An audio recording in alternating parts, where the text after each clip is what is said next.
Hay un tipo de traición que es diferente a todas las demás. No es la traición del enemigo. Esa duele, pero no sorprende. No es la traición del extraño. Esa lastima, pero no destruye. Es la traición de los que estaban cerca, de los que sabían tus secretos, de los que comieron en tu mesa, rieron con tus chistes, recibieron tu lealtad y después, cuando llegó el momento en que tenían que elegir entre protegerte y protegerse, te eligieron a ti como el sacrificio. Esa traición no deja moretones visibles, deja algo peor, una desconfianza profunda, instalada en lo más íntimo, que te hace preguntarte si alguna vez fue real, si alguna vez fuiste valorada, si el problema eres tú. Y hay personas que después de una traición así no vuelven, no porque no quieran, sino porque el golpe fue tan preciso, tan calculado, tan total, que el regreso parece imposible. Pero esta historia es sobre una mujer que regresó, no igual a como se fue, no fingiendo que no pasó nada. Regresó diferente, regresó con algo que nadie le pudo quitar porque nadie se lo había dado, se lo dio Dios. Y ese poder, el poder que viene de Dios después de que el hombre hace su peor daño, es exactamente lo que Él quiere depositar en ti hoy. No el poder del revenge, no el poder de la amargura, el poder de la persona que fue a través del fuego y salió sin olor a humo. Quédate, porque esta palabra fue preparada para ti. Viaja conmigo. Necesito que entres en esta escena. Hay una mujer que se llama Valeria, 32 años, 5 años trabajando en la misma empresa, 5 años siendo la primera en llegar y la última en irse, 5 años cubriendo los errores de otros sin pedir reconocimiento, 5 años construyendo relaciones que ella creía genuinas. Tenía una jefa que decía ser su mentora, una compañera que decía ser su amiga, y un equipo que ella defendió más de una vez cuando las cosas se pusieron difíciles. Y entonces llegó una reestructuración. Una de esas reestructuraciones corporativas donde de repente todos miran para otro lado, porque el costo de quedarse al lado de alguien vulnerable es demasiado alto. Y Valeria lo vio todo en cámara lenta. Primero la jefa, la mentora, que en una reunión delante de todos atribuyó a otra persona un proyecto que Valeria había desarrollado durante meses. Después la amiga, que cuando Valeria fue a buscar apoyo le dijo que entendía su frustración, pero que ella no podía involucrarse. Y después el equipo. Silencio. El silencio más cómodo y más cobarde del mundo. Y Valeria salió de esa empresa con una caja con sus cosas, con el orgullo hecho pedazos, con la cabeza llena de preguntas que no tenían respuesta humana. ¿Cuánto tiempo te dedicaste a construir algo que alguien destruyó en un momento? ¿Cuántas veces fuiste leal con personas que no merecían tu lealtad? ¿Cuántas veces el silencio de los que debían hablar dolió más que las palabras de los que atacaron? Y ahora necesito pausar la historia de Valeria y hablarte a ti, directo, como te hablaría si fuéramos los dos solos en una habitación y no hubiera nadie más escuchando. Yo no sé exactamente cómo fue tu traición. No sé si fue en el trabajo, como Valeria, si fue en una iglesia, y esas son las que más duelen porque se supone que ahí no debería pasar, si fue en una amistad de años, si fue en una familia que debería haberte protegido y en cambio te expuso. La forma cambia, pero el daño tiene siempre la misma firma. La sensación de que algo que tú construiste con cuidado, con tiempo, con entrega genuina, fue destruido por alguien que no invirtió ni la mitad de lo que tú pusiste. Y lo que más duele no es siempre el ataque directo, es el silencio de los que sabían, es la indiferencia de los que vieron, es esa sensación de estar parada en medio de las ruinas de algo que creías sólido, mirando a tu alrededor, y encontrar que donde creías que había personas, había sombras. Y quiero decirte algo antes de llegar a la Biblia, algo que necesito que recibas en el lugar donde más duele.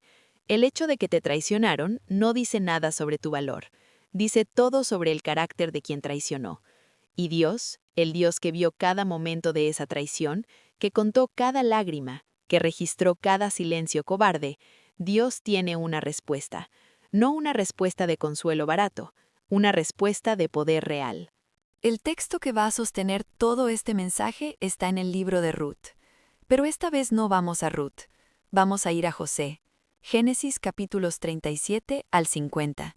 Y voy a enfocarme en el momento más impactante de toda esa historia, el momento del regreso.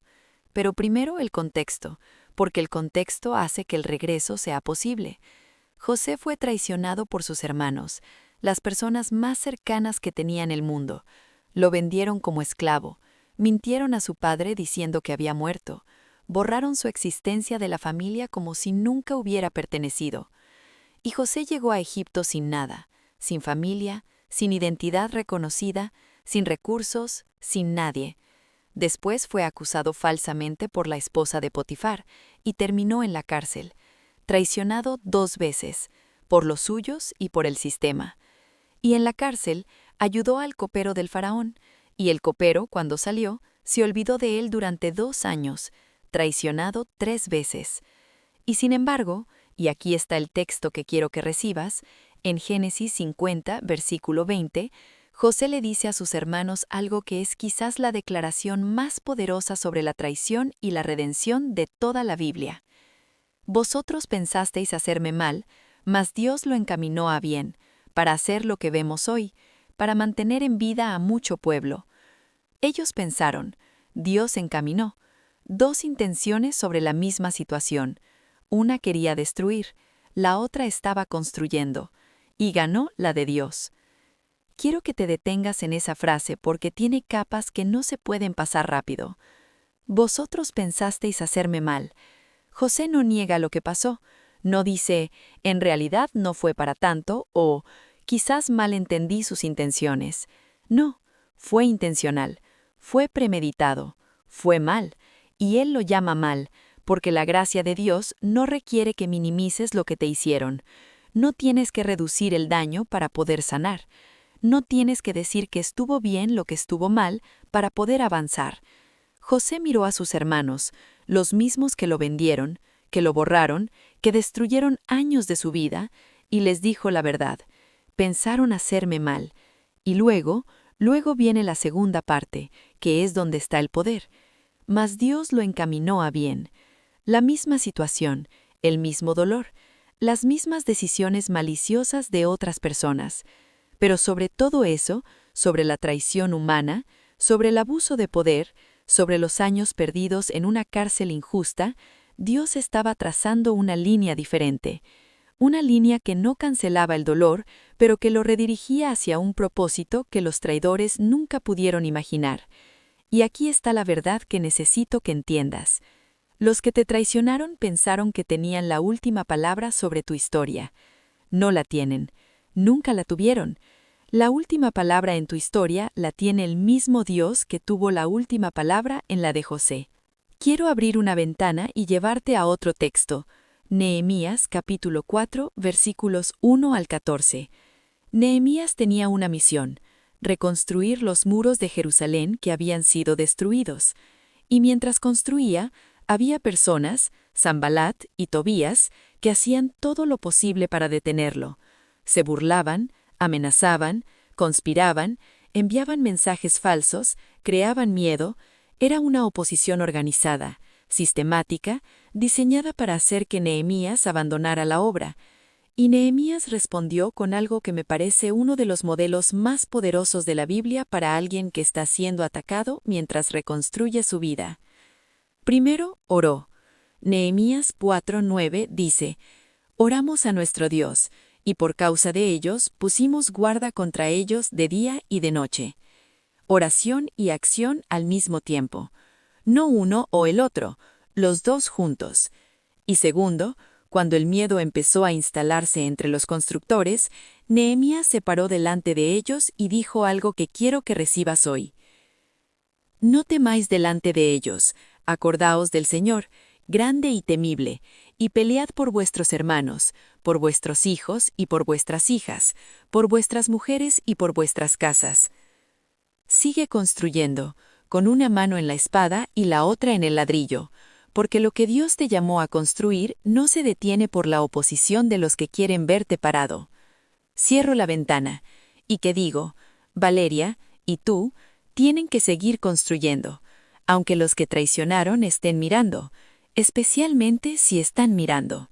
Volvemos a José, porque hay un detalle en su historia que es crucial para entender el tipo de poder con el que regresó. Cuando José se reveló a sus hermanos en Génesis 45, cuando finalmente les dijo quién era, la Biblia dice que alzó su voz en llanto. José lloró, el hombre más poderoso de Egipto después del faraón, el hombre que había sobrevivido la esclavitud, y la cárcel, y la traición, y el olvido, lloró. Y eso es importante, porque el poder con el que José regresó no era el poder de alguien que había suprimido su humanidad para sobrevivir. Era el poder de alguien que había procesado el dolor, que había pasado por él en lugar de rodearlo, que había llorado lo que había que llorar y seguido cuando ya no quedaban más lágrimas. No regresó con amargura disfrazada de fortaleza. Regresó con una paz que solo se consigue del otro lado del proceso. Y hay algo más, algo que define el carácter de José de una manera que me quita el aliento cada vez que lo leo. Cuando sus hermanos se postraron delante de él con miedo, esperando quizás que los destruyera ahora que tenía el poder para hacerlo, José no los destruyó. Los alimentó, los perdonó, los sostuvo durante los años de hambre. El hombre que fue traicionado se convirtió en el proveedor de los que lo traicionaron. No porque fuera débil, sino porque era libre. La amargura te encadena a quien te hizo daño. El perdón te libera, a ti, no a ellos. Y Valeria, con su caja de cosas y su dignidad hecha pedazos, llegó a su casa ese día y hizo lo que muchas personas hacen cuando ya no tienen más opciones humanas. Buscó a Dios. No con una oración elegante, con una conversación descarnada, honesta, furiosa a veces, porque hay momentos en que la honestidad delante de Dios incluye la rabia. Y en ese proceso, que no fue de una semana ni de un mes, Valeria descubrió algo que nadie le había dicho de esa manera. Que el rechazo de esa empresa no era el veredicto de Dios sobre su valor, que la traición de esa jefa no definía su capacidad, que el silencio de esa amiga no determinaba si ella merecía ser defendida. Y empezó a construir, despacio, con una mano en la oración y la otra en el trabajo. Tomó un proyecto pequeño que siempre había querido desarrollar y que nunca había tenido tiempo de hacer porque estaba demasiado ocupada construyendo el sueño de otros. Lo desarrolló, lo lanzó, fracasó la primera vez, lo ajustó, lo lanzó de nuevo y creció. 2 años después, Valeria tenía su propia empresa. 3 años después, esa empresa era reconocida en el sector. Y un día, uno de esos días que Dios orquesta con una precisión que solo Él puede tener, la jefa que le había robado el proyecto la contactó pidiéndole una colaboración. Y Valeria respondió con la misma gracia con la que José respondió a sus hermanos. No desde la amargura, desde la libertad. Porque el poder que Dios le dio no necesitaba destruir a nadie para demostrar que era real. Y ahora te hablo a ti, directamente, sin protocolo. Tú llegaste hasta aquí cargando algo, una traición con nombre y apellido, un silencio que todavía duele. Una situación donde te quedaste con la caja en la mano y la dignidad en el suelo. Y lo que Dios quiere que hagas hoy con eso no es fingir que no pasó, no es minimizarlo, no es saltar a una positividad forzada que no tiene raíces reales. Lo que Dios quiere que hagas es lo que hizo José, procesar con honestidad, incluyendo el llanto, incluyendo la rabia, incluyendo las preguntas difíciles. Y después, declarar sobre tu situación lo mismo que José declaró sobre la suya. Ellos pensaron hacerme mal, pero Dios lo está encaminando a bien. Esa declaración no niega el daño, lo reencuadra, lo pone en manos de alguien que tiene la capacidad de convertir traición en trampolín.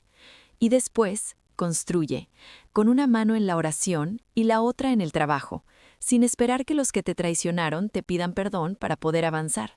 Sin necesitar que el mundo reconozca lo que te hicieron para poder sanar. Avanza, porque el poder que Dios deposita en las personas que pasaron por la traición y no se amargaron es un poder que ningún ser humano puede fabricar y ningún ser humano puede destruir.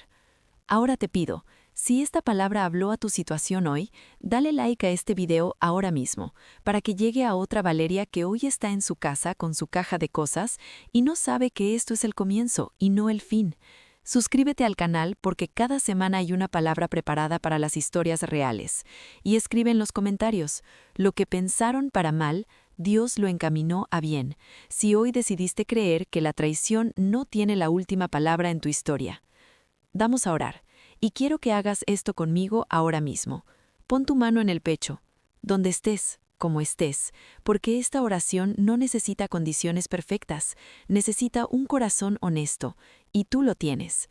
Padre, en el nombre de Jesús, yo vengo delante de ti ahora mismo por cada persona que llegó hasta este momento del video. Tú sabes su nombre, sabes el nombre de quien los traicionó, sabes el nombre de quien guardó silencio cuando debía hablar, sabes la fecha exacta en que algo que construyeron con esfuerzo y lealtad fue destruido por alguien que no invirtió la mitad de lo que ellos pusieron. Y Señor, vengo a hacer lo mismo que hizo Nehemías, orar y poner guardia al mismo tiempo, orar por sanidad y declarar protección, orar por restauración y declarar dirección. Señor, sana hoy la herida de la traición, no la tapes, la sanes, porque hay una diferencia enorme entre una herida tapada y una herida sanada, y tú eres el único que puede hacer esa diferencia. Arranca de raíz la amargura antes de que se convierta en veneno. Reemplaza la desconfianza instalada por la traición con una sabiduría nueva, una que distingue, que discierne, que sabe a quién abrirle la puerta sin cerrársela a todos. Y deposita en esta persona el poder que depositaste en José, ese poder que no necesita destruir a nadie para demostrar que es real, que no viene del cargo ni del reconocimiento, sino de haber pasado por el fuego y haber salido sin olor a humo. Que esta persona regrese, no igual a como se fue, mejor, no fingiendo que no pasó nada, habiendo procesado todo, no con amargura disfrazada de fortaleza, con una paz que el mundo no puede dar ni quitar. En el nombre de Jesús, amén. Y antes de cerrar, te pido lo más especial. Escribe tu nombre en los comentarios, solo tu nombre. El equipo de este canal va a orar por ti semana tras semana. Tu nombre va a ser llevado delante de Dios. No estás solo, no estás sola. Y el regreso que Dios está preparando para tu historia, el regreso con el poder que nadie podrá destruir, ya está en camino.